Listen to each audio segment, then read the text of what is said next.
40%. Quem perdeu? Marque Fonte Sidão, porque foram enganados pelo Chico Lopes, que foi, por sua vez, enganado pelo Fernando Henrique. E quem perdeu os 16 bilhões de dólares que o Itaú, Unibanco, não sei quem, a banca privada ganhou naquela noite? Banco do Brasil e Caixa Econômica Federal. O povo brasileiro. 16 bilhões de dólares o Brasil perdeu naquela noite. Então eu sei muito bem que tipo de trambique está por detrás dessa história de câmbio flutuante manipulado por políticos. E vocês ouviram aqui que o Fernando Henrique fez e a Dilma fez também. Isso não quer dizer que eu concordei com a Dilma, não. Quer dizer que eu censurei. E o que é que eu faria diferente? Eu manipularia o câmbio em favor de um projeto nacional de desenvolvimento e da reindustrialização do Brasil. Porém, manipularia de forma absolutamente secreta e fazendo com que a taxa de câmbio fosse criminalizado o vazamento de informação sobre ela. Qual será o valor dela? Aí sim, eu aprecio a ideia de que o câmbio deve flutuar conforme os pesos e contrapesos do mercado. Porém, um dos vetores do mercado é o Estado Nacional Brasileiro, com reservas cambiais de 380 bilhões de dólares que estão guardadas no estrangeiro, ouvindo a nossa conversa hoje aqui. O Brasil tem 380 bilhões de dólares de reserva, enquanto o senhor Fernando Henrique deixou o Brasil com reservas líquidas negativas. Segundo ponto, a questão fiscal. Não é verdade que o papel de político, isso é uma ironia que você podia ter se dispensado de fazer, meu jovem companheiro, em benefício de aprender um pouco com um velho professor, que está aqui muito mais nessa condição do que militante político, não é papel de político criar imposto. O papel de político é produzir um Estado que corresponda ao pacto que a sociedade espera dele. Portanto, esse papo furado de Estado mínimo é conversa de barão que está de bucho cheio, ganhando na especulação.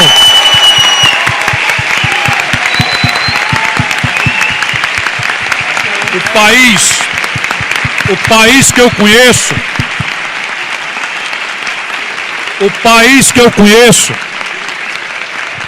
que eu conheço tem 14 milhões de famílias sem teto. Nós estamos todos aqui nesse auditório acobertados por uma climatização.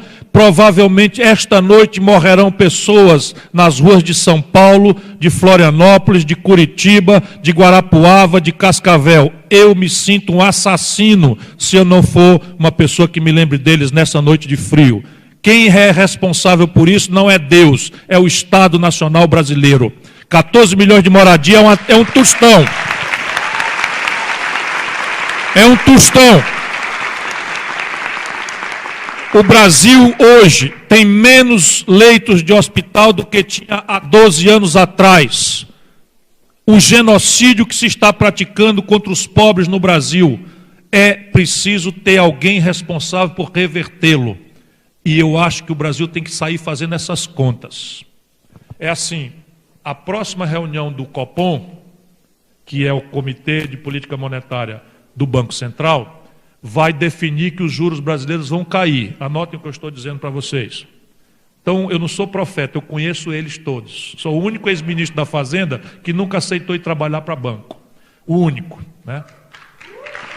Então, eles vão começar a derrubar a taxa de juros. Hoje, como a taxa de juros está muito em alta, todos os títulos do Banco Central, com Fernando Henrique, com Lula e com Dilma, igualzinho, todos os títulos do Banco Central, com a taxa de juros em alta, são pós-fixados.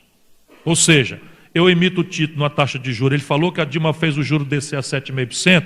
Naquela data que o juro estava a 7,5%, todos os títulos do Banco Central passaram a ser pós-fixados. Ou seja, todas as vezes que eu aumentei o juro, o camarada que tinha o título emitido há um ano atrás, ganhou na cláusula de taxa de juro flutuante o aumento do juro. Ele emprestou 100 a juro de 7,5%. Porém, assinado na letrinha pequenininha, que se o juro aumentar, o governo brasileiro paga para ele o aumento do juro. Agora, como o juro vai cair, o Banco Central inverte e passa a vender só título pré-fixado. Significa o seguinte, que o cara vai pegar hoje R$1.000 de título público com juro de 14,25%, e se o juro descer para 13% daqui a um ano, como vai descer ou menos, Eles têm que fazer isso para esconjurar uma crise bancária que está na iminência de acontecer, porque ninguém mais está pagando ninguém pela estupidez de derrubar a receita brasileira e derrubar a atividade econômica. Eles vão ganhar com o juro fixado lá em cima. Compreenderam? Tanta inflação e de tanta descontinuidade, o nosso povo não faz conta de juro. A conta que ele faz com o crediário, como é que chama? Ricardo Eletro, nas Casas Bahia, não sei o que e tal, é se a prestação cabe na renda. Ele não faz conta de que ele pega em 48 meses de prestação, ele paga 3 geladeiras e leva para casa uma. Porque ele não terá geladeira à vista, porque ele não tem renda para isso. E ele tem todo o direito de querer a geladeira.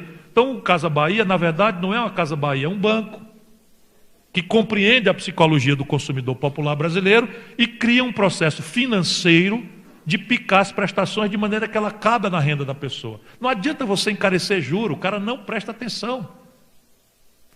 Vamos compreender a nossa realidade, vamos gerar um pensamento econômico brasileiro. Isso não quer dizer que nós não vamos estudar o Lord Keynes, que nós não vamos estudar a escola de Chicago, como é que é essa agora que vocês estão na moda de estudar essa baboseira da escola austríaca e não sei o que e tal. Traz um para discutir comigo. E isso é uma intoxicação ideológica. Quem caiu nessa bobagem foi a Globo. Só para vocês verem que não é um problema de manipulação. A Globo tomou dólar emprestado a 1 por 1 no governo Fernando Henrique para investir num negócio não tradable, ou seja, não comercializável em dólar, que é sinal de TV a cabo, a NET. Aí tomou dólar emprestado a 1 por 1, botou no plano business plan, feito por uma consultoria americana, que chegou aqui ao seguinte: renda per capita, $15 mil. Então, nos países que têm renda per capita de $15 mil por ano, você tem um ponto, uma assinatura a cada 12 mil habitantes. Faz a conta, a Globo, opa, é grana muito. O cara não sabe que no Brasil, renda per capita é outra mentira. Porque aqui a desigualdade de renda é tão desconhecida dos manuais de economia, que é como você botar a cabeça no forno, pé na geladeira e apurar a temperatura na barriga. Esse dado não vale nada. Esse dado não vale nada. Resultado, deu 1/10 dos pontos, os caras do tal business plan, da consultoria a norte-americana, não sabem o que é gato, né? E a gente tem que saber qual é a margem de gato, que é muito relevante, né, no Rio de Janeiro. E aí o que aconteceu? Veio a desvalorização do câmbio, a Globo quebrou. Por essas baboseiras ideológicas, essas intoxicações que insultam a nossa própria inteligência. Como é que eu tomo dinheiro emprestado numa moeda para vender meu serviço noutra moeda? Sujeita, como obviamente, a oscilações que vão descalibrar o meu negócio. E os caras fizeram, portanto, o problema da Globo não é de manipulação, é problema de burrice e intoxicação ideológica. E alinhamento internacional. E a tecnologia não é um domínio global. Crescentemente, não é decrescentemente, crescentemente a tecnologia sensível que importa é dramaticamente um domínio nacional. Vou dar um exemplo prático para vocês, para a gente sair da retórica, para a gente pensar com a nossa própria cabeça. Nós somos um de 8 países no mundo que sabe montar um avião, a Embraer. Pois outro dia, na Venezuela, ainda quando o Chaves era vivo, resolveu encomendar 16 supertucanos do Brasil. As ações da Embraer subiram 32%, a Embraer fez um edital para contratar mais 600 garotos nossos, ultra bem formados, pagando salários competitivos internacionalmente, e a notícia saiu no Wall Street Journal, um rodapézinho, tem paciência aí, se botar a gente para fora, a gente vai bater boca lá fora na coisa. Eu estou gostando do auditório, tem paciência um pouquinho. Na verdade, eu acabei de receber a notícia de que o Pode técnico aí nos autorizou a esticar então vamos mais até meia de hora. manhã aqui hoje, quem quiser ficar discutindo. Então aí, vamos lá. Saiu a notícia da encomenda da Venezuela, e não precisa o governo se meter não, porque os americanos estão se sofisticando. Como eles têm a maior encomenda a pretexto de defesa e a maior encomenda a pretexto aeroespacial, não precisa ter lei. Ele diz para a firma lá, ó, essa aviônica aqui, você tem que ter a faculdade de embargo se ela for transferida a terceiros mercados inconvenientes a nós. Não está na lei nenhuma.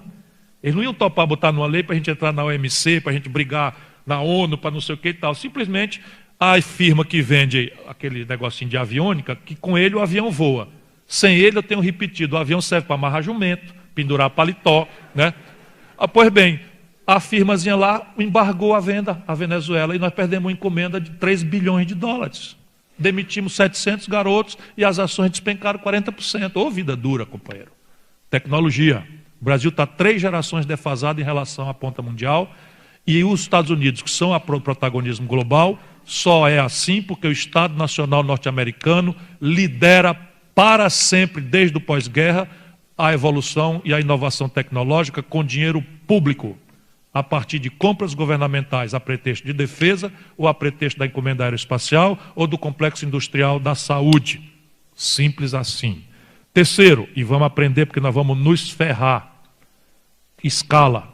No Brasil, 7 em cada 10 empregos são germinados por pequenas empresas. Característica básica, pequena escala. O mundo, as vanguardas mundiais globalizadas, tendem a se apresentar para a competição por mega escala. A China vai fazer o planeta Terra tremer. E o Brasil, que tem complementariedades muito criticamente vulneráveis na competição com a China, vai se ferrar. Já está se ferrando. Por quê? Porque a indústria têxtil, não é, que Santa Catarina já teve no passado relevância, a indústria calçadista, que o Sul teve relevância, estou falando de coisas concretas de vocês aqui, do Ceará, simplesmente não aguenta a competição de escala. Porque a China tem uma unidade de produção de calça jeans que produz 1 bilhão de unidades por mês. O custo de produção, porque os custos fixos são relativizados de forma dramática, e a rentabilidade média por unidade de produto ou serviço desce a fração de centavo, de maneira que invariavelmente, segurem essa daí para a gente pensar, o preço final de uma coisa produzida em mega escala é mais barato do que custa produzir em pequena quantidade. Percebe? Sabe o que é? Uma calça jeans vai chegar, já chegou, na Sulanca de Caruaru, onde toda a agenda da elite brasileira está vencida. Lá não tem custos previdenciários, lá não tem custo tributário, lá não tem fiscal, lá não tem nada, é um cluster, um arranjo produtivo local, é uma esculhambação de informalidade. A calça da China está chegando na Sulanca mais barata do que custa produzir, sem qualquer crivo de custo trabalhista ou custo tributário, ou custo previdenciário ou custo do trabalho, o que revela a sandice da nossa agenda. Ou seja, junta aí uma economia estrangulada no financiamento vis-à-vis a competição global, uma economia anacronizada tecnologicamente vis-à-vis 100% do consumidor que está conectado. Quem de vocês topa ter um computador 486? Aliás, vocês sabem o que é um computador 486? Quem é que topa uma máquina fotográfica Rolleiflex?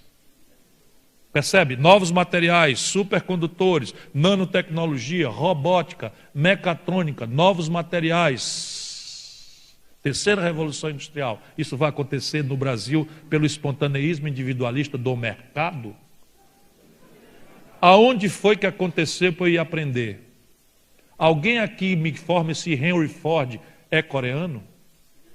O Henry Ford é o que inventou a linha de montagem e tirou o protagonismo da indústria automobilística da Alemanha e transferiu para os Estados Unidos. O Henry Ford é coreano? Não.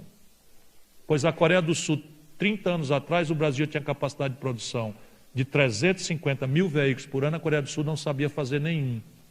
Hoje a Coreia do Sul tem 4 marcas globais e produz 15 milhões de automóveis e distribui globalmente, e nós não temos nenhum. Isso foi o espontaneísmo do mercado mesmo que fez? Conte-me outra. Vamos pensar, companheiros.